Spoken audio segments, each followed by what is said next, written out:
Hey guys, Kelly Piero here, Director of Ystark. Unfortunately, our April CEO Meet and Eat has been postponed. In the meantime, I invited Canton Regional Chamber of Commerce President and CEO Denny Saunier to sit down and have a chat with me. Given all the things going on with coronavirus right now, I thought it would be valuable to hear his insights, gain some perspective on the pulse of the business community, learn how the chamber has responded to everything going on, and then receive a little bit of light at the end of the tunnel for some things that we can still look forward to later this year. So enjoy. Hi, Denny. Hi, Kelly. Thanks for being here. I'm excited to talk to you today, just given the circumstances of everything, and hear how the Canton Regional Chamber of Commerce has not only responded to the COVID crisis, but gain your insight on some things that we have to look forward to still for 2020 and give people a little light at the end of the tunnel. So if we can just get started, Sure. How has the chamber responded to everything going on currently? Well, I think like most businesses and most individuals, no one saw this coming. I mean, this is something that we certainly didn't plan for. The city didn't plan for, the state or the country. And so we're kind of in a situation of what I would classify as classic crisis management. And what that means is you have to react to the situation. You have to think a little bit differently. The biggest thing is, at least from my standpoint, is not to panic, to understand the issues, in a way that you can communicate the issues. And just speaking on behalf of our staff, I think the most important thing I can do as the CEO is understand the issues, explain what I believe our process is in a very clear, concise manner, get input, and then put a plan together. We've had a strategic plan for many years. We implement a strategic plan every year, but we've put that on hold right now. So it's all hands on deck. Our management team has done a great job absorbing information and pushing out information to our business members. What would you say that the pulse of the business community is right now? Uncertainty, confusion, worry. And I think that the last item that we will see from our business community is resilience. What I've seen with business, with entrepreneurs is, you don't go into business by yourself if you're faint of heart. Every successful business has somebody behind that business who has hit roadblocks, who has had to climb mountains at times, who has started up a mountain and fallen and get back up and continue. And that's where we're at. This is a big mountain. Let me make that clear. But I think with the state programs, the federal government support, organizational support, and community support, that hopefully the small businesses that can move through this have done some planning of their own just for a rainy day, if you will. Mm-hmm. And it's pouring out there right now. Will be those businesses that can stay in business and rebuild. I'm very, very confident of that. For sure. With the young professionals that are listening, with all of the rebuilding and the resiliency that you're talking about, maybe the young professionals who are a step or two below some of those management levels, how do you see YPs being an asset to everything moving forward? I know even you, it's been an adjustment with the technology end, but not only on the technology end and learning Zoom and FaceTiming and things like that, but just overall, how do you see YPs contributing to this bounce back, and where do you see, us as an asset? Well, I've always believed YPs to be an asset. And that's why we started the Ystark program going back almost 20 years now. And so, I think from a number of levels. First of all, one from an intellectual standpoint, young, bright people Certainly technology is at their forefront, but also is that same attitude, if you will, that we can get through anything. And I think this is a great time for young professionals to show their mettle, to really show what they're made up of, and how they can really support and influence a community.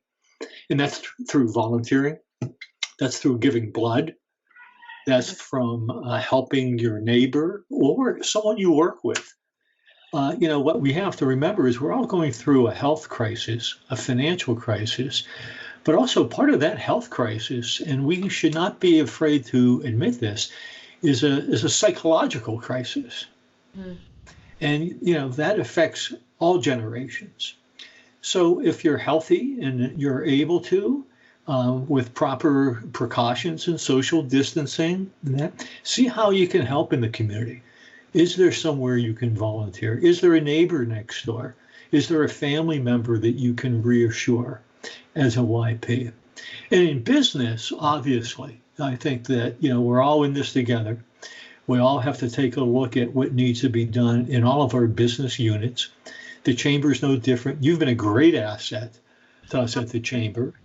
And, we're going through a process right now of identifying 20 young professionals under the age of 40. We can't just forget that process.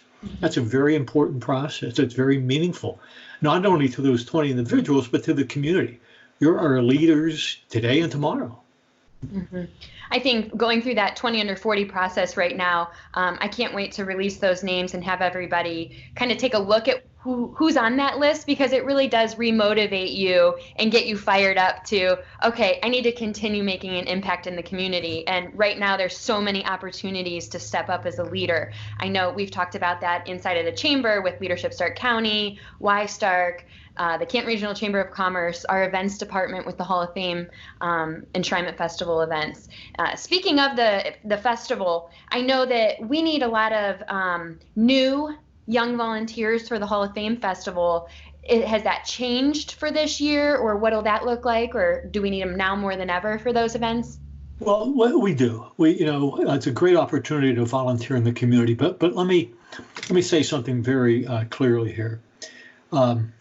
Everything has its time. The festival, hopefully we can put a festival on this year because it means so much to the community. And yes, we would love to have young professionals volunteer and be involved in that. But first things first, let's get beyond this immediate crisis. Mm-hmm. Let's get beyond this. Let's listen to our elected officials. Let's hold elected officials accountable to lead the communities that they serve. Let's listen to our professionals in the medical field. And if they say, stand 6 feet apart, stand 6 feet apart. Myself, I'm going to stand 10 feet apart. Right. So, we have to follow processes and guidelines. Part of that is going to be, how can I help my community? And some of that is, shelter at home. That's helping your community. Some of it is that if there's an opportunity to be involved in some way that's safe and declared safe in a volunteer situation, consider that. Mm-hmm. Consider, again, giving blood. Consider donating to a cause that helps in this time of need. There will be plenty of festivals moving forward, and we'll welcome all of you as far as volunteers. But this is a time for a community to really pull together, to galvanize. And I see that in our organization. Mm-hmm. I see our teams, which we have different brands, different divisions of our teams coming together. You see that. We had a conference call, an hour-and-a-half conference call today, and everybody was trying to help each other.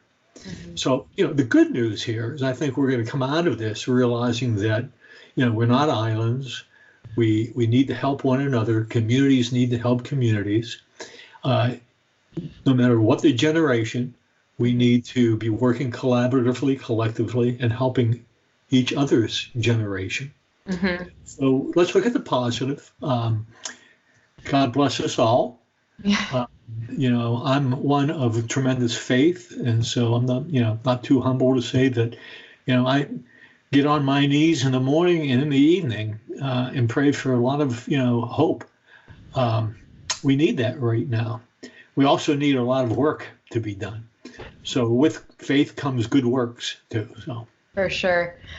One thing I thought was interesting, I heard somebody, actually the chief marketing officer of Zoom, which is right now being used more than ever for face-to-face meetings and conversations, but she was talking about how this is going to catapult us a little bit further quicker than it would have otherwise in terms of, remote working and meetings, virtual meetings. Do you think that that's safe to say that we have now made a few leaps forward in terms of how that might look in the future? Especially, you've always been a supporter of what young professionals find valuable when they're looking for new jobs. And do you think maybe employers and businesses are going to consider those things moving forward? Well, if the head of an organization doesn't, then I think they're missing an opportunity. Mm-hmm. I've tried to listen to the young people who work for us. We've hired, I think, good people, great people, such as yourself. And if I'm going to hire that type of talent, why wouldn't I listen to that type of talent? Mm-hmm. Not that you know everything, not that I know everything, but together I'm going to learn from you and you're going to learn from me. And I think that's what a good work unit is about. Technology, I think, is going to be very, very well, not only accepted if it's not already, but it will be shown how, yes, working from remote places, having a plan in place where you can operate, where it's not solely in the environment of four walls, that moving forward from this, we're all going to be a little bit more prepared for, and there will be a next opportunity to galvanize and come together as communities and as workforces. So if we don't learn something from this, then shame on us. And I think there's a lot to be learned.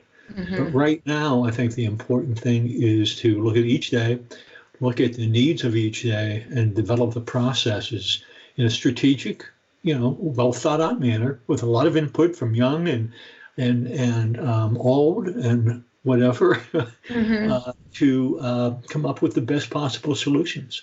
Yep, absolutely. Okay, and since this is Ystark, and for the sake of our fun Ystark personality, what is something that has surprised you about working remotely, or surprised you about yourself, or what can you share with us there? Well, somebody sent me a meme that I thought was great, and it was something like this. Can we reference memes in all Monday morning meetings now? So it was something like this. So tell me how it's supposed to work after this health crisis is over. Is my 600-pound life supposed to call me, or do I call them? How does that work? So you've eaten a lot the last couple of weeks, huh? Home is not good for one's when you watch your weight. So, to be honest with you, working from home has been, it's been different. Mm-hmm. Not seeing someone, not being able to have that face-to-face is my generation's way of communicating. But I've found it also where I need to be self-disciplined. I get up in the morning and, I've got to do certain things. Mm-hmm. And I'm in a regiment, and that regiment includes getting dressed, getting, just because you're at home, being, ready, being presentable, feeling that energy. I exercise every day. Yep. I try to get out in fresh air and walk 4 miles. Sometimes that's with my headset on now, listening to a webinar. Mm-hmm. But it's different. It certainly is different. And I, for one, am looking forward to going back to the office. Right. Because I get to see people like yourself laugh and be energetic and keep us all in a great mood. Yeah, nobody on our chamber call turns their video on. That's the only call that I've been participating in that not everybody turns their video on. Okay, so before we wrap up, just what are 2 or 3 things that you are looking forward to on the other side of this? Yeah. Projects that might be in the works, or just what are some couple positive things that you're looking forward to later this year? Well, and again, thank you, Kelly, for this opportunity, and thank you for what you do with the chamber and representing young professionals in our community. You've done a great job. Um, as we go back into this and as we come out of this, there's going to be a new normal.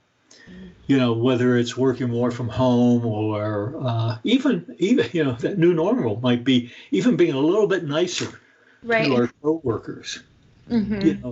Being a little bit more strategic in our thinking from a standpoint that things can happen. We need to be prepared. So the lessons learned today will help us tomorrow. The community is at one thing about the community, we were at a tipping point. A lot of good things going on. We've had a Hall of Fame Village that was really getting up and going online. Because of the village, they bought the hotel downtown, the McKinley Grand, putting $28 million into that renovation. Because of that, we have Centennial Plaza being developed. I was downtown yesterday. I drove down and went into the office for a few minutes, and out my window I can see that coming together. It's still in the process of being completed. And that will be a tremendous gathering area for the whole community. We have other projects that are happening in the community I can't go into the detail of right now because of agreements with potential developers. But we're at a position where there's a lot of hope. Awesome. And what we can't do is let this distinguish all of that hope and all that energy and all the good things that have been building up. We have to reach out and when we come out of this, we have to remember that we have to work together. I think we need to be cognizant of things that we've mentioned already in this interview, but we also have to look at how do we rebuild the arts. Mm-hmm. How do we rebuild small business and restaurants that are struggling? Right now, one of the ways you can do that is by going and calling a restaurant for takeout in the community. I did that, and I'm going to tell you what, they're so appreciative. Yeah. There's an arts campaign going on right now. I know it's tough, but what can we do to sustain the arts movement that's helped grow the downtown and the overall community? Yeah. So there's a number of really good things. The Canton area and the Akron area, we're working more and more collaboratively, and I think we're going to see that coming out of this. Whether it's young professionals or seasoned business executives, relying more on the resources of a region than just the isolation of two cities. So think differently, think big, think out of the ordinary. Don't. Especially the YPs, you need to be at the forefront of some of those ideas and movements and non-traditional types of activity and process. Yep, absolutely. Awesome. Well, your input is so appreciated. And I always say I wish all YPs had a chance to get to have a conversation with you and hear your passion for YPs in our community. And I know that speaking on behalf of many other YPs, we're appreciative that you constantly, fight for a seat at the table for YPs throughout the community. And so your input perspective is very valuable, and I look forward to putting this out there for the Ystark community.